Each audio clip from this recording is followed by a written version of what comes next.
Hey friends, Ash here with gentsscents. Hope you're doing really well. Today I've got for you guys 10 different Compliment Beast fragrances that won't break the bank, assuming you buy them from discounters. If you buy them at full retail, that's on you. It's not on me. Got a lot of fragrances here today that are in blue bottles. And so we've got this nice blue background to go along with it. Let's go ahead and jump into it. Let's check these out.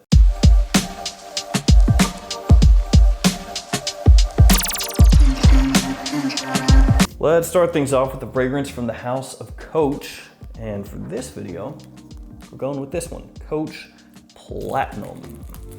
This one's a tester bottle, so I've got some notes on the back here. Black pepper oil, cashmere, and vanilla, and leather are some of the notes in the fragrance, along with pineapple. This one gets compared to good old Dior Sauvage, and it's a little bit close. I wouldn't say it's exactly the same, but it's gonna get you a similar vibe, similar feeling as that one. And that's really gonna be because when you first spray this one on, it does have a little bit of that peppery, metallic edge that Dior Sauvage is really well known for, which again is highlighted by the fact that they list black pepper oil as the only top note on this tester, though there are more notes than just that. Another thing this does really well, which you can't really pick up on here, is it doubles as a carnival mirror. If you stare into this bottle and do this right here, you will look freakishly ugly, even more so than usual. Seriously though, this fragrance is great for pulling compliments, very versatile, more of a spring, summer, and fall time kind of fragrance, though you can pull it off in winter just like Dior Sauvage. Next up, a super cheapie, Jaguar Pace. There's a new one, Pace Accelerate, but for this video, just Pace. It's got lavender, rosemary, apple, cashmere, and iris as some of the notes in this fragrance, so it does have a slightly interesting floral nuance to it that you might not expect. The apple is nice and sweet, so is the lavender. Actually, in general, just a pretty sweet fragrance. Got kind of a shower gel vibe, more of a daytime fragrance, office safe as well. This one, an under the radar fragrance, because not too many people are gonna go out of their way to pick up a fragrance from Jaguar. Or I guess if you were British, what would it be? Jaguar. Jaguar just really not known for fragrances like other houses that are also car manufacturers like Ferrari, Mercedes-Benz, or Bentley. And while this one is not really super unique, kind of like I mentioned with the Coach, it still is really, really, really good at being kind of a dumb reach, daily driver. Oh, daily driver, see what I did there? Type of fragrance. Think along the lines of a clean, sweet blue shower gel. Pretty close to what that one smells like. Next up, we've got this one, English Laundry Riviera. For a long time, you could find these at TJ Maxx and Ross's or Marshall's. You do see them from time to time still pop up at those stores, usually for about 15 to 20 bucks. A pretty good deal, actually.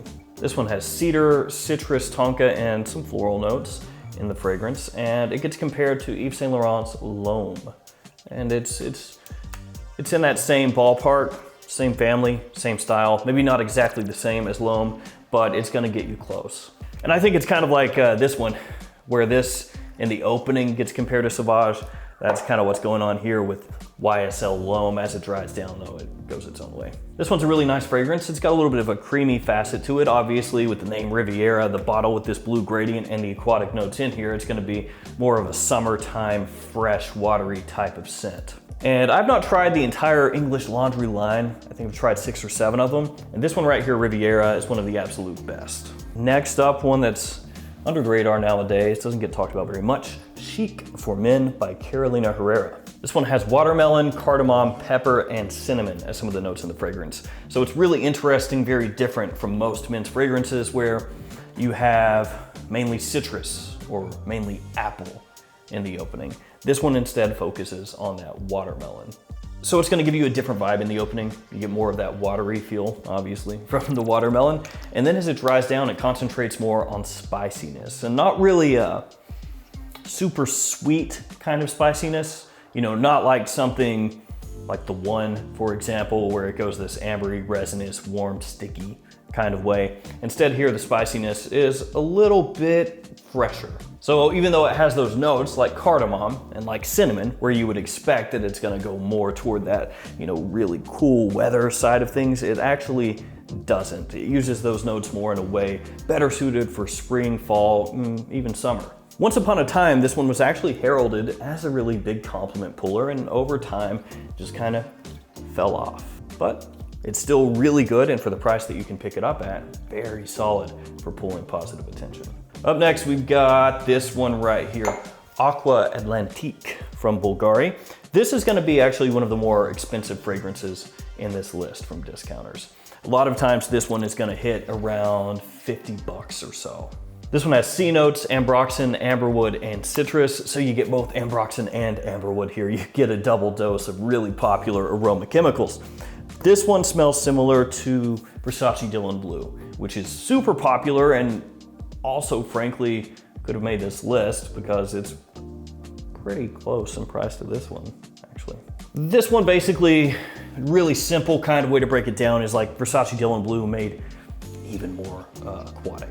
So if you want to really break it down simply, there you go. And Dylan Blue also, of course, has that slight focus on incense, a little bit of smokiness that you're not going to find so much in here. Now, of the entire Aqua line, Aqua Amara is the most popular one, but this one actually just as good at pulling attention as Aqua Amara, if not better. This one, in my opinion, a little bit more versatile than Aqua Amara, though I do really like that one too. Now, this next fragrance, when it first came out, was pretty hard to find at discounters. And when you could find it, it was right around that $60 range, sometimes even more. And at that price, I don't think it's worth it. But now it's at discounters for like 30 bucks, sometimes a little bit less. And at that price, it's solid. It is this one, HUGO Reversed. It's got grapefruit, bergamot, rosemary, and vetiver. That's some of the notes in the fragrance. And it comes in the little HUGO canteen bottle, which, yeah, kind of love it or hate it. I think they're kind of cool, these little bottles, but a lot of times if you see a HUGO fragrance or a HUGO Boss fragrance and it's in this style of bottle, you know right away, that is not gonna smell super realistic or supernatural, I should say. It's gonna have that more synthetic vibe, sometimes really cheap smelling. Some of the fragrances that come in bottles like this are, no. This one's gonna be a great daytime fragrance, casual fragrance, office fragrance as well for spring and summertime. I believe it has gotten comparisons to Elysium a little bit, like a Raja Parfum Elysium, like a more affordable version of that fragrance. Now, personally, I don't really find it very close to Elysium, but it's gonna get you that citric, sort of poppy, sparkling vibe in the opening that does have a little bit of an herbal backing.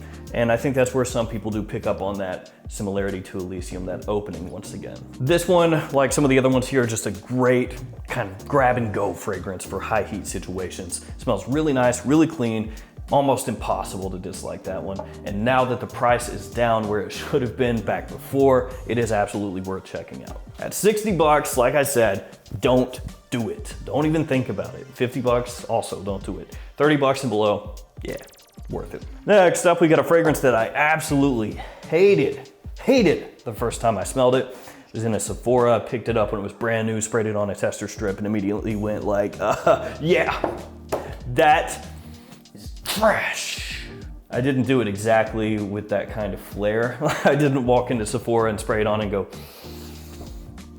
get that out of my face. Although I imagine that there are some types out there that would do that. In general, I suggest you don't. That's just kind of rude. It's this one, Jimmy Choo Man Blue.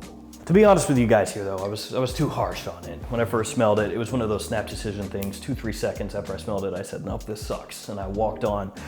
I did get this later on as a tester, as you can see right here, saved a little bit of money there, and gave it more wear. And over time, I realized it's really not that bad, especially for the price. You got the notes right here on the back, clary, sage, black pepper in the top, leather, cypress in the mid, sandalwood, vanilla in the base. So what this smells like a little bit is like you took a whole bunch of bits and pieces from other fragrances, other popular fragrances, like a little bit from here, a little bit from there, a little bit from here, a little bit from there, stuffed it into this bottle. And that's how you got Jimmy Choo Man Blue. So when you smell it, you can't say, oh, it smells exactly like Sauvage, or it smells exactly like Y, or exactly like Dylan Blue, or something like that. But you can say, oh, it smells like a little bit from here, a little bit from there, a little bit from there, all put together. If you're looking for a blue fragrance that has a sweet edge, especially from that vanilla, And check that one out. It's actually very solid, and because of the vanilla and the leather in here, along with the ambergris, which is really ambroxan, it works well in cool weather, even better than some of these other ones. For the price, it's really solid. Up next, from Guerlain, L'Homme Ideal Sport. This, as of this video, is going to be one of the more affordable fragrances in this line. It used to be L'Homme Ideal Cologne, which is now discontinued. Rest in peace, L'Homme Ideal Cologne. That one, L'Homme Ideal Cologne, was replaced by L'Homme Ideal Cool, which is still kind of hard to find at discounters. This one though, pretty easy. It's got water notes, almond, neroli, and vetiver as some of the notes in the fragrance. So this one is gonna be a really clean scent. Again, more for spring, more for summer, but the almond gives it an interesting kind of twist. You get this creaminess from the almond, which you would not normally expect to find in a sport or gym type fragrance. And even though the other notes in there are not particularly super sweet, neroli, vetiver, and aquatic notes, the almond in here does give it this sweet edge. So it's like a sweet, creamy, watery scent, which maybe doesn't sound super appealing, but it actually is really nice. Next up, we've got more of a fall and wintertime fragrance. Yeah, it's about the only one here that's more specifically for those seasons, I feel like, and it's Ferragamo Uomo. This one, for a long time, you could find at discounters for really cheap, under 30 bucks. And one thing I've noticed here lately is that the price on this one has been going up at discounters. It's been kind of a slow and steady thing. For a while, it was out of stock, and then it came back into stock, and when it was back in stock, the price was up.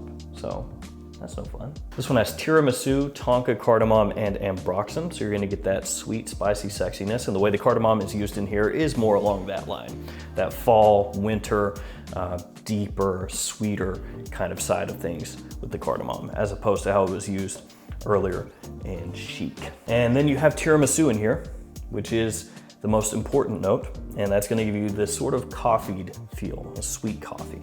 Ferragamo Uomo, massive compliment puller.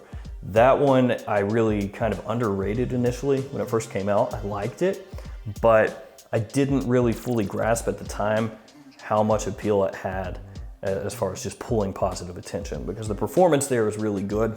So it lasts a long time, fragrance reaches out, people smell it, and that sweetness that it has is really inviting. So Ferragamo Uomo making this list. Unfortunately, like I said, price going up, but it's still pretty affordable. Now we've got the last one, Dunhill Icon Racing. They have two flankers out of this fragrance now, Icon Racing Red and Blue. Haven't smelled either of them yet, but this one, still a pretty big compliment puller. Unfortunately, for me anyway, smells a little bit Invictus-y. Now it doesn't smell exactly like Invictus, but definitely you can say that this is Dunhill taking a little page from the Paco Rabanne playbook and injecting it right into here, a little Invictus edge. It's got grapefruit, cardamom, orange blossom, and musk as some of the notes in the fragrance. Love the presentation on these bottles, nice and heavy. For a while, this one was really hyped in the community. People were like, yeah, Icon Racing, gotta have it, gotta have it. And then nobody cared about it anymore. But this one, still yet, is a big compliment puller, and it is not very expensive. And like I just said, it looks really good too, so it'll look good on your shelf.